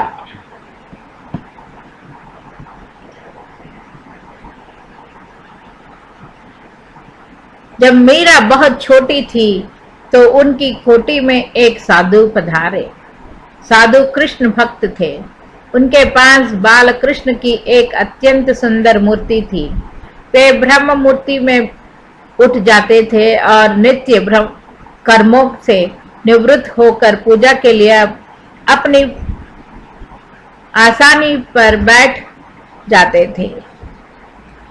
सामने बालकृष्ण की मूर्ति विराजमान रहती थी। वे मूर्ति को शुद्ध जल से स्नान कराते थे, नित्य नवीन वस्त्र पहनाते थे, सुगंधित पुष्पों की माला पहनाते थे और मस्तक पर चंदन का लेप करते थे। तदुपरांत पूजन प्रारंभ करते थे। मीरा नित्य दत्तचित्त होकर यह सब देख कर रही थी। जब साधु प्रस्थान करने वाले थे तो मीरा ने साधु से उनकी मूर्ति मांगी, किंतु साधु ने नकार दिया। मीरा रोती रोती माँ के पास गई और साधु से मूर्ति दिलाने को कहा। माँ ने मीरा को समझाया कि बच्चे मूर्ति की पूजा नहीं कर पाते, इसलिए तुमको मूर्ति नहीं दिलवाऊंगी। मीरा सिसक कर रोती रही। साधु वहां से चले गए, किंतु उनको एक रात को स्वप्न हुआ कि इस मूर्ति को तुम मीरा को दे आओ, वही इसकी अधिकारी पात्र है। साधु चिंता में पड़ गए और मीरा के घर लौट आए। उसने मीरा को वह मूर्ति दे दी। उसी दिन से मीरा उस मूर्ति की पूजा करने लगी। उसकी इस भक्ति भावना पर सभी को आश्चर्य हुआ। किशोरी मीरा जब विवाह के योग्य हो गई, उस रूपवती राजकुमार के अनुरूप वर खोजा गया। उनका विवाह चित्तौड़ राज्य के महाराजा राणा सांगा के ज्येष्ठ पुत्र कुमार भोजराज के साथ संपन्न हुआ। उन दिनों चित्तौड़ राज्य अपने वैभव और ऐश्वर्य में पूरे राजस्थान में विख्यात था। यहाँ की झीलों व तालाबों की शोभा भी उदरी थी। यहाँ का चित्तौड़गढ़ समूचे देश से प्रसिद्ध था। यह जौहार की पावन भूमि के नाम से जाना जाता था। इस पावन धरा पर हजारों माताओं ने तिल तिल जलकर अपना जौहार दिखाया था। इस गढ़ के फाटक इतने ऊंचे थे कि हाथी पर सवार होकर राजा महाराजा इसके अंदर तक आसानी से चले जाते थे। अब वह चले जाते थे। चित्तौड़ विश्व के मानचित्र पर अपना विशेष स्थान बनाया है। दुल्हन मीरा का स्वागत भी किया। उदयपुर आज खूब सजाया गया था। प्रधान महल के सामने कहारों ने ढोला रख दिया। शहनाइयां बजने लगी, बाजे बजने लगे, नृत्य होने लगी। रानी मीरा की परछन एक एक कर 11 महारानियों ने किया। सोने के सिक्के और आशीर्वाद लुटाई जा रही थी। उत्सव की शोभा अवर्णनीय थी। रानी मीरा डोल से बाहर उतरी। 5 ब्राह्मण कन्याएं उनको महल के अंदर लेकर गए। उनके पीछे पीछे स्त्रियां गीत गा रही थी। महल के आंगन में सूप में धृत का दीपक जल रहा था। चारों ओर झलारे सजी हुई थी। बीन बजाने वाले द्वार पर गीत गा रहे थे। दुल्हन की मोह दिखाई की रस्म पूरी हुई। महारानियों ने भेंट में हीरे के हार प्रदान किए। मीरा ने कुल की रीति के अनुसार पैलंगी की और आशीर्वाद प्राप्त किया। चारों ओर नई मीरा रानी की शोभा की चर्चा हो रही थी। राणा परिवार की यह परंपरा रही है कि परिवार में जब कोई नई रानी ब्याह कर आती है तो उसे कुल देवता की पूजा करने को कहा जाता है। उदयपुर की एक पहाड़ी पर एक भव्य मंदिर में कुल देवता की स्थापना है। मंदिर के ऊपर स्वर्ण कलश रखा है। राणा कुल की पताका उस पर फहराया करती थी, लेकिन मीरा अपने मूर्ति को लेकर जाके वहां रख के पूजा करने लगी। इस बात से सबको भय था कि राजा कुछ कर दे। उसके बाद मीरा का जीवन एकदम बदल गया।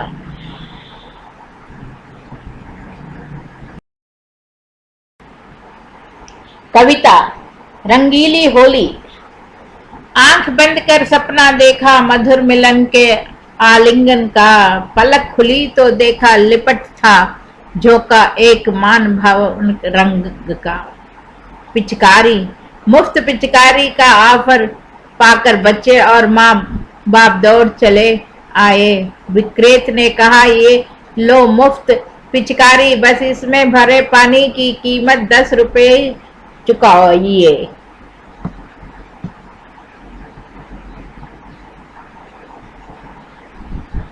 Speed breaker. आना चाहता हूँ तेरी गली रंग से भरी बाल्टी लेकर, क्या करूं मगर तेरा भाई राह खड़ा है बनकर स्पीड ब्रेकर। ऊंचे लोग ऊंची पसंद भूलते जा रहे हैं होली के रंग।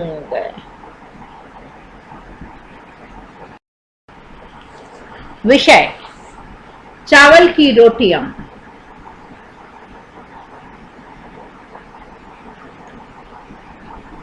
यहाँ एक माता पिता धान लगाने खेतों में चले गए हैं। जब तक माँ खाना बनाने के लिए लौट कर नहीं आती, मुझे घर ही की देखभाल करनी है। माँ ने नाश्ते में मेरे लिए क्या बना रखा है? आहा, मजा आ गया। चावल की रोटियां, मेरी मनपसंद चीज। आज तो डट कर नाश्ता होगा। गजब हो गया, यह तो बुक्खड़ नीनी है। उसकी नजर में रोटियां पड़ी तो जरूर मांगेगी। मैं इन्हें छिपा देता हूँ। मैं इन्हें कहाँ छिपाऊं? मैं तीर को रेडियो के पीछे छिपा दूंगा। आओ ना नीनी, अंदर आ जाओ।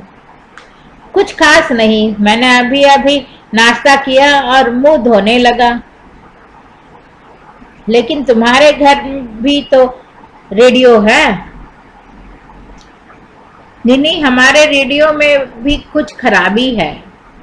नहीं नहीं नीनी, इसे मत छूओ, छुओगे तो करंट लगेगा। नहीं, अच्छा फिर मिलेंगे। नीनी चले गई, लेकिन कोको को तो बस रोटियों का कहाँ रखना है, कहाँ से खाना है करके सोच में पड़ गया। जाने अब कौन आ टपकेगा। बाप रे, यह तो मिमी है। उसे चावल की रोटियां मेरी ही तरह बहुत अच्छी लगती हैं और वह हमेशा भूखी होती है। मुझे रोटियां छिपा देनी चाहिए, लेकिन कहाँ? वह तो कुछ खाने की चीज ढूंढने के लिए सारे कमरे की तलाश लेगी। मिमी आ गई। कहाँ छिपाऊं? मैंने अभी अभी नाश्ता किया है और मुंह धोने लगा था। आओ बैठो। चावल की रोटियां? हाँ थी तो, लेकिन मैंने सब खा ली। सॉरी मिमी, मैंने सब खा ली। पेट एकदम भर गया है। लगता है आज तो दोपहर का खाना भी नहीं खाया जाएगा। गरम गरम है और स्वादिष्ट भी। तुम्हारी भी क्या बदकिस्मती है कि तुम्हारे पेट बिल्कुल भरा हुआ है और तुम कुछ भी नहीं खा सकते। कोको को लगा ये क्या हो गया। मैंने बड़ी गलती की जो उसे बताया कि मेरा पेट भरा हुआ है, लेकिन मैं समझता हूँ कि वह चारों पापड़ तो खा नहीं सकती। शायद 2 मेरे लिए छोड़ जाए। मिमी ने बोला, क्या इन्हें निकलने के लिए चाय है?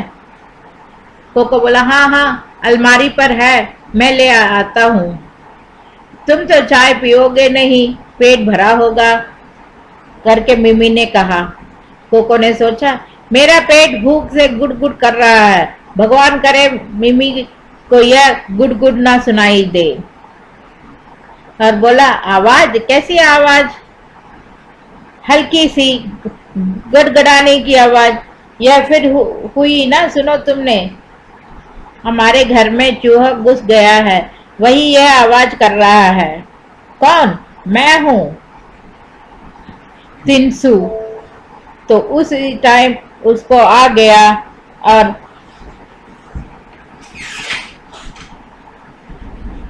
ऐसे कहते हुए कोको ने एक एक को बाहर भेज दिया, क्योंकि उसे चावल की रोटी खानी थी, लेकिन उसको समय ही नहीं मिलता। सब लोग आने लगे। और एक एक को उसने भेजने लगा और सोचा ये क्या हो रहा है, मैं रोटी क्यों नहीं खा सकता हूँ। इस बस दरवाजा बंद कर दिया और उसने अपना रोटी खा लिया।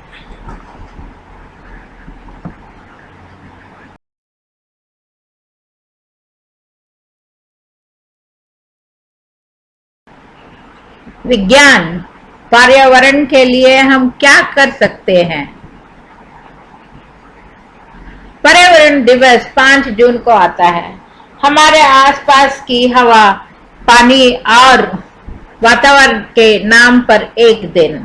तो क्या साल भर में हम पर्यावरण में जितनी गड़बड़ियां फैलाते हैं वह इस एक दिन में ठीक की जा सकती है। साल भर में फैलाने वाली गड़बड़ियां दूर करने के लिए साल भर की अपनी आदतों में थोड़ा थोड़ा सुधार जरूरी है। हमारे छोटे छोटे काम साल भर चलते रहेंगे तो पर्यावरण ठीक रहेगा।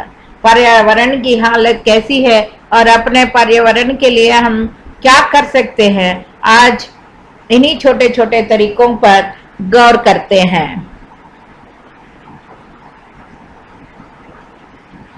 रिसाइकल, घर में उपयोग में आने वाले कचरे में ध्यान दो। क्या क्या है, कोशिश करो कि इनमें से जो कचरा कबाड़ी वाले को बेचा जा सके वह उसे दे दो। कचरे के डिब्बे में फेंक देने पर देर से अपघटित होने वाला कचरा जमीन, पानी और हवा को बिगाड़ता रहता है। याद रहे, सब्जियों और खाने पीने की चीजें जल्दी मिट्टी में मिल जाती हैं, पर प्लास्टिक और धातु की चीजों को साल साल लगते हैं।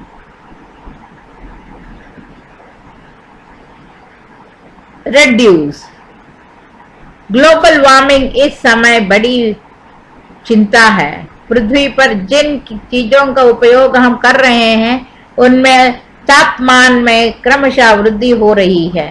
तापमान के बढ़ने की मुख्य वजह है फैक्ट्रियों से निकले वाला धुएं। हम उसे तो रोक नहीं सकते, पर अपनी जरूरतों को थोड़ा बहुत बदल सकते हैं। अपने घरों में दिन के समय बत्तियां कम से कम जलाए। अगर किसी कमरे में अंधेरा रहता है तो खिड़की खोल देने पर उस कमरे में रोशनी हो सकती है। घर के सारे बिजली से चलने वाले उपकरणों को घर से बाहर जाते हुए मेन स्विच के बंद करें। इस तरह बिजली के बिल में भी थोड़ा कटौती होगी और ज्यादा बिजली बनाने के लिए कोयला भी नहीं जलाना पड़ेगा। पृथ्वी का तापमान भी कुछ कम पड़ेगा। फ्रिज के पानी के बजाय मटके का ठंडा पानी ज्यादा बेहतर है। मटके के आसपास एक गीला कपड़ा लपेट कर रखेंगे तो पानी के लिए फ्रिज बार बार नहीं खोलना होगा और बिजली बचेगी। रीयूज, प्लास्टिक की थैलियां शहरों में ज्यादा प्रदूषण फैलाती है, तो पुरानी कपड़े की थैली सामान लेने जाते समय उपयोग में ले। कपड़े की थैली बार बार उपयोग में आती है। किसी भी पुरानी चीज को फेंकने के बजाय उसका दूसरा इस्तेमाल जरूर सोचें। किसी भी पुरानी वस्तु को रिसाइकिल करके नई वस्तु बनाने में भी ऊर्जा की खपत होती है, तो रीयूज ज्यादा बेहतर है। और यह भी करें, एक पौधा लगाओ और उसे बड़ा करने की जिम्मेदारी भी लो। बिजली के बिल में कटौती करने वाले उपाय सोचो। पुराने बल्ब पर जमी धूल पहुंचने पर कमरे में 2 के बजाय एक ही बल्ब से काम चल जाएगा। गर्म पानी से नहाने की आदत बदलोगे तो भी चल सकता है। एक सूची बनाकर देखो कि इस महीने तुम किन आदतों को बदलकर बिजली में कटौती की। स्वागत doctor Jaya's virtual school, like level 5 Hindi, पाठ 12।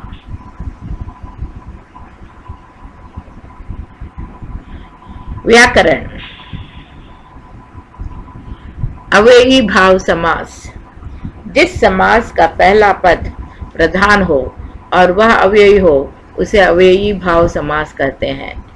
जैसे यथामति, मति के अनुसार, आमरण, मृत्यु कर। इनमें यथा और आ अव्ययी है। कुछ अन्य उदाहरण। आजीवन, जीवन भर। यथा समर्थ, समर्थ के अनुसार। यथा शक्ति, शक्ति के अनुसार। यथा विधि, विधि के अनुसार। यथा क्रम, क्रम के अनुसार। भरपेट, पेट भरकर। हर रोज, रोज रोज। हाथों हाथ, हाथ की हाथ में। रातों रात, रात ही रात में। प्रतिदिन, प्रत्येक दिन। बेशक, शक के बिना। निडर, डर के बिना। निस्संदेह, संदेह के बिना। हर साल, हर एक साल।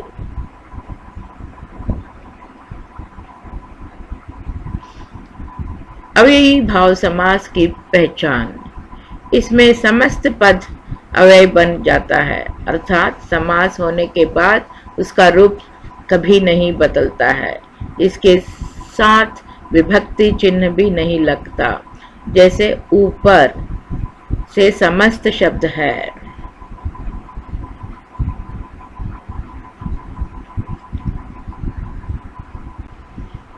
प्रेरक व्यक्तित्व। अहल्याबाई, प्रेम और धर्म से किया राज।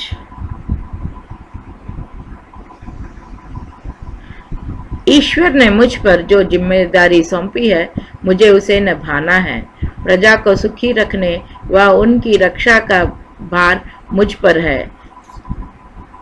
सामर्थ्य तथा सत्ता के बल पर मैं जो कुछ भी यहाँ कर रही हूँ, उस पर कार्य के लिए मैं जिम्मेदार हूँ, जिसका जवाब मुझे ईश्वर के से समक्ष देना होगा।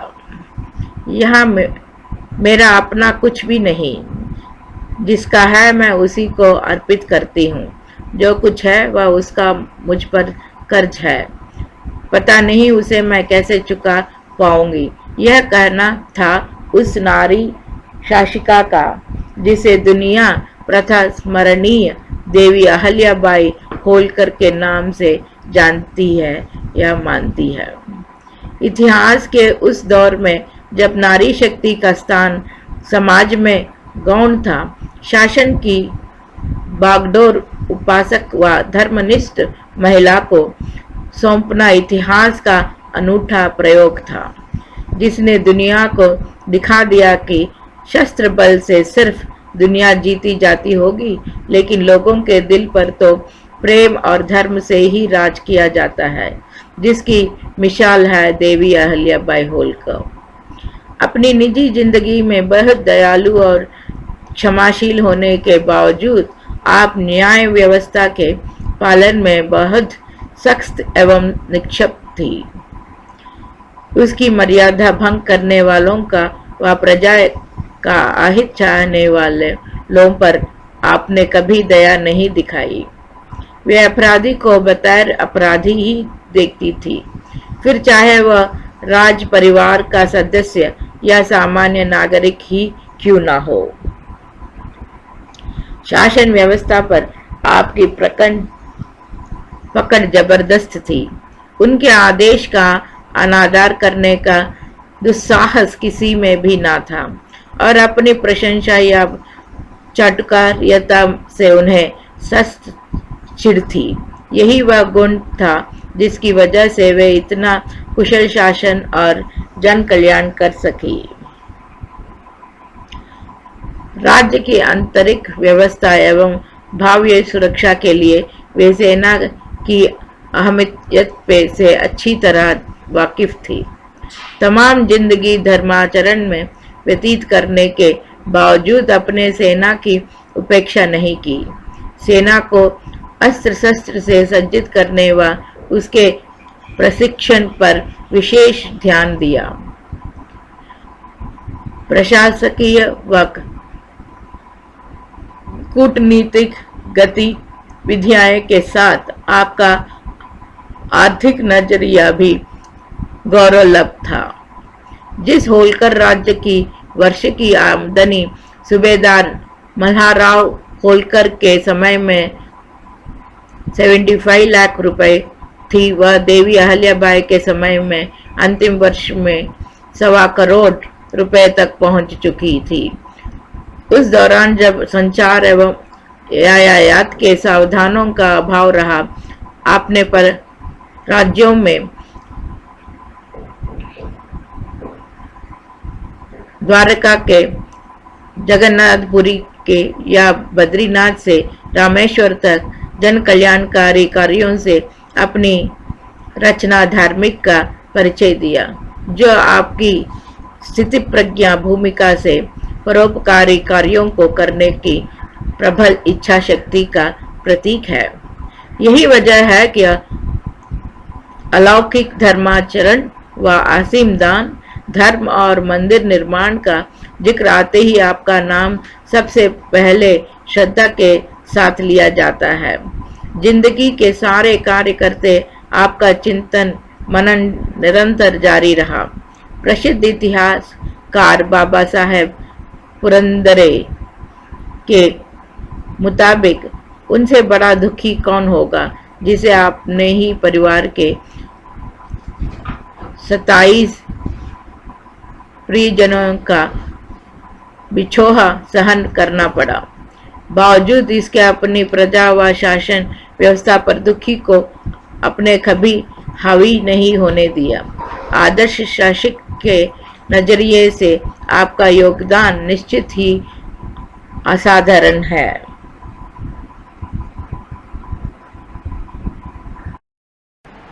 कविता। परीक्षा लेती है परीक्षा। परीक्षा लेती है परीक्षा, कभी कठिन कभी सरल, कदम कदम पर होती परीक्षा, कभी ठोस कभी तरल। उधार की पूजा से नहीं चलता है काम, अपनी ही पूजा से मिलता सुश और नाम।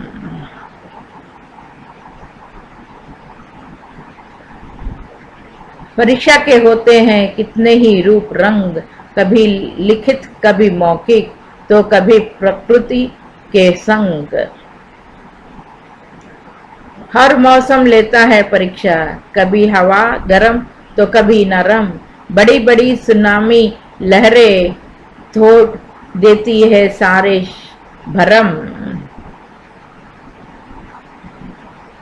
परीक्षा ही परीक्षा में बीत जाता सारा जीवन, कभी मिलता विष ही विष तो कभी मिल जाता संजीवन। विषय गुरु और चेला। गुरु एक थे और था एक चेला, चले घूमने पास में था ना थेला। चलते चलते मिली एक नगरी, चमाचम थी सड़कें चमाचम थी डगरी। मिली एक ग्वालिन धरे शीश गगरी, गुरु ने कहा तेज ग्वालिन ना भाग रही। बता कौन नगरी बता कौन राजा, कि जिसके सूक्ष्म का यह बजता बाजा। कहा बढ़ते ग्वालिन ने महाराज पंडित, पधारे भले हो यहाँ आज पंडित। यह अंधेर नगरी है अनबूझ राजा, टके शेर बाजी टके शेर काजा। गुरु ने कहा जान देना नहीं है, मुसीबत मुझे मोल लेना नहीं है। ना जाने की अंधेरी हो कौन क्षण में, यहाँ ठीक रहना समझना मन में। गुरु ने कहा किंतु चेला ना माना, गुरु को विवश हो पड़ा लौट जाना। गुरु जी गए रह गया कि किंतु चेला, यही सोचता होगा मोटा केला। चला हाट को देखने आज चेला, तो देखा वहां पर अजब रेल पेला। टके शेर हल्दी टके शेर जीरा, टके शेर ककड़ी टके शेर खीरा। टके शहर मिलती थी रबड़ी मलाई, बहुत रोज उनके मलाई उड़ाई, उसने मलाई उड़ाई। सुनो और आगे का फिर हाल ताजा, थी अंधेरी नगरी, था अनबुझ राजा। बरसता था पानी, चमकती थी बिजली, थी बरसात आई, दमकती थी बिजली। गरजते थे बादल, चमकते थी बिजली, थी बरसात गहरी, धमकती थी बिजली। गिरी राज्य की एक दीवार भारी, जहां राजा पहुंचे तुरंत ले सवारी। झपट संतरी को डपट कर बुलाया, गिरी क्यों यह दीवार, किसने गिराया। कहा संतरी ने महाराज साहब, ना इनमें खाता मेरी ना मेरा करबत, यह दीवार कमजोर पहले बनी थी, इसी से गिरी, यह ना मोटी धनी थी। खता कारीगर की महाराज साहब, ना इनमें खता मेरी या मेरा करबत। बुलाया गया कारीगर झट वहां पर, बिठाया गया कारीगर झट वहां पर। कहा राजा ने कारीगर को सजा दो, खता इसकी है आज इसको कजा दो। कहा कारीगर ने जरा की ना देरी, महाराज इसमें खता कुछ ना मेरी।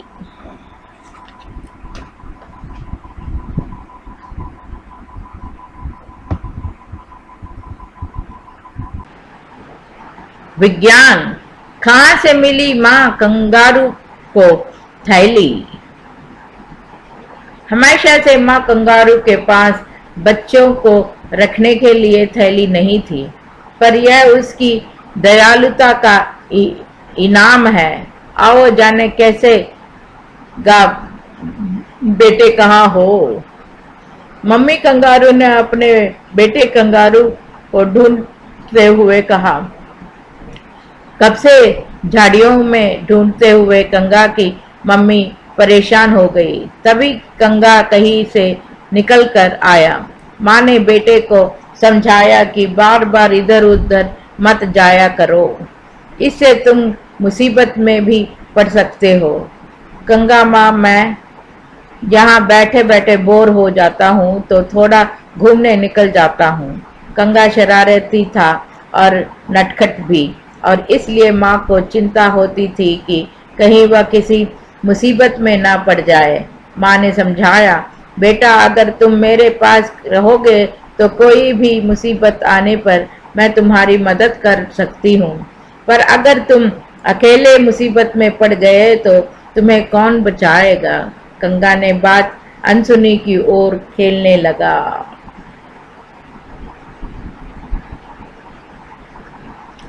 माँ अपने काम में लगी और थोड़ी ही देर में कंगा फिर कहीं निकल गया। माँ को चिंता हुई तो वह उसे ढूंढने निकली। थोड़ी दूर जाने पर ही माँ कंगारू को एक जगह झाड़ियां हिलती हुई दिखी। माँ को राहत हुई कि आखिर उसने कंगा को ढूंढ निकाला। यह बच्चा किसी दिन जरूर मुसीबत खड़ी करेगा। माँ ने झाड़ियों के पीछे कूदकर छिपे हुए को पकड़ा तो वह कोई और ही निकला। यह बॉम्बेट था। बॉम्बेट ऑस्ट्रेलिया में पाया जाने वाला एक जीव है। माँ कुछ कहती इसके पहले ही बॉम्बेट कहने लगा, तुम बड़े जानवर हम छोटी जीवों के बारे में बिल्कुल नहीं सोचते हो।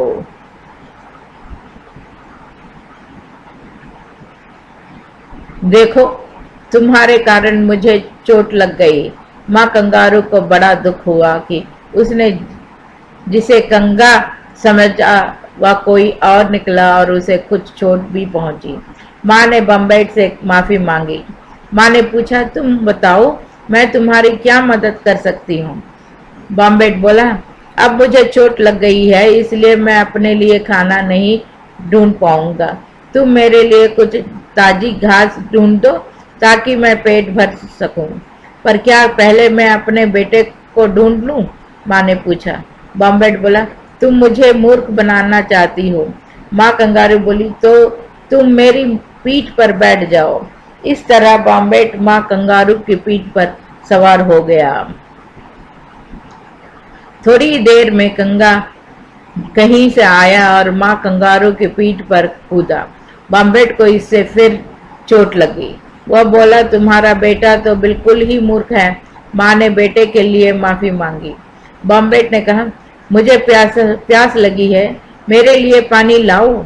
माँ कंगारू पानी लेने जा रही थी, तभी उसने देखा कि कुछ शिकारी उस तरफ आ रहे हैं। यह देखकर माँ ने बेटे कंगा को साथ लिया और झाड़ी के पीछे छिप गई।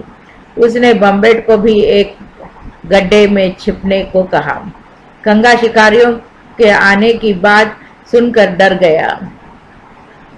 थोड़ी देर में जब शिकारी चले गए तो माँ कंगारू ने फिर से बॉम्बेट को उस गड्ढे में आवाज दी ताकि उसके भोजन की व्यवस्था कर सके, पर बॉम्बेट वहां नहीं था। माँ कंगारू ने बहुत ढूंढा, पर बॉम्बेट नहीं मिला। माँ कंगारू दुखी हुई कि उसकी वजह से किसी को परेशानी हुई। तभी भविष्यवाणी हुई, माँ कंगारू, मैं जंगल देवता बोल रहा हूँ। मैं आज बॉम्बेट बनकर जंगल में घूमने निकला था, तभी तुम मुझसे टकरा गई। तुमने अपने बेटे की फिक्र के बीच में भी मेरा ध्यान रखा और मेरी चिंता की। तुम दयालु हो, पर तुम्हें अपने बेटे की बहुत चिंता रहती है। जाओ, आज से तुम अपने बेटे को अपने साथ रख पाओगी और तुम्हें उसकी चिंता करने की जरूरत नहीं होगी। तब से कंगारू के पास अपने बच्चे को रखने की थैली आ गई, जिसमें माँ कंगारू के साथ नन्हे कंगा सुरक्षित रहते हैं।